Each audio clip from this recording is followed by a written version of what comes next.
Sisters, brothers, thank you very much for inviting me here today. And all the hustings we've had have had enormous turnouts, enormous attendance, enormous interest in this debate, which in a sense is a policy debate in the party as well as an issue about the leadership of the party. Personally, I wish we'd had a delay and had a year or so for serious policy discussion and policy debate, but the National Executive thought otherwise, and their wisdom is infinite, and they showed infinite wisdom. Who am I to challenge such infinity?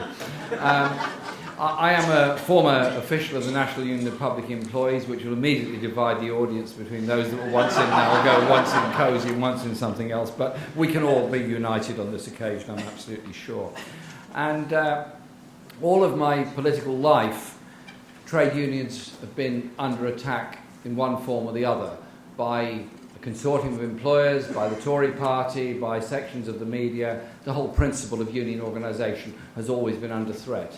It's been under threat from the Combination Acts all through the 19th century, and it's been under threat more severely during the latter part of the 20th century under Heath, Thatcher and Major governments. We did something to redress that balance when we came back into office in 1997, but we did not go far enough.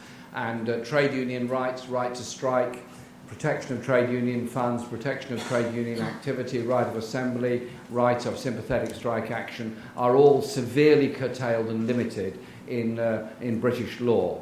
And we indeed trail a long way behind most of Europe in trade union rights of law, and indeed in some cases we're even behind international labour organisation conventions. So I think we've got to be very clear that the new attacks on trade unions and balloting procedures, the attacks on facility time that are taking place all over, the attacks that are taking place through blacklisting and many other things, we've got to stand up against that. And the party, the Labour Party, must be proud of our foundation by the trade unions, proud of our link with the trade unions, but above all, let's extend and deepen and strengthen that link. There are 3 million organised workers that are affiliated to the Labour Party. There are 3 million other trade unionists who are not affiliated through their unions to the Labour Party. Wouldn't it be nice if we got the majority, if not all of those unions, back into the fold as affiliated to the party to make the Labour Party the centre of radical political activity and radical political cause in this country? I believe we can do that, and we should work very hard to achieve that. The issues that we face at the present time are frankly horrific, on austerity, on threats to our very organisational existence. I mentioned EU laws and workers' rights across Europe. There is a real problem down the road, Transatlantic Trade and Investment Partnership. It is not just the NHS that's under threat through TTIP. It's the whole principle of public investment, public service and public provision.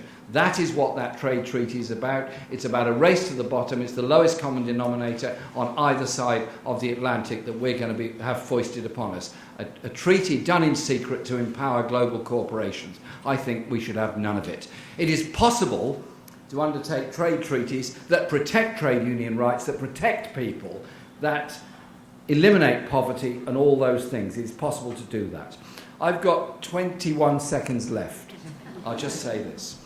We lost the election tragically. We lost the election because we did not offer a sufficiently different economic alternative. We have to stand up against the idea that austerity will solve the problem. Austerity is leading to greater division, greater inequality and greater poverty in Britain. We can, must and should and will do differently and do better. Thank you very much. Thank you.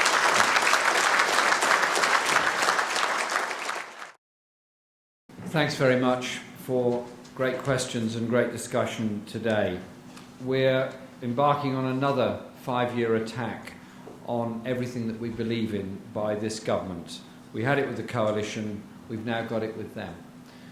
And they're followed in support by various media outlets that blame migrants, blame the poor, blame those on benefits, anybody except the real causes of the economic problems that this country faces.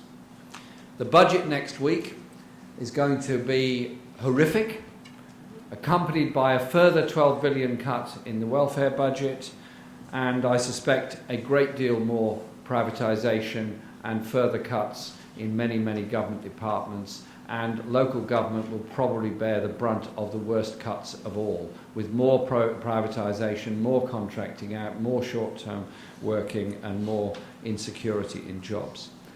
The results of this are going to be a much deeper and more unequal society in Britain.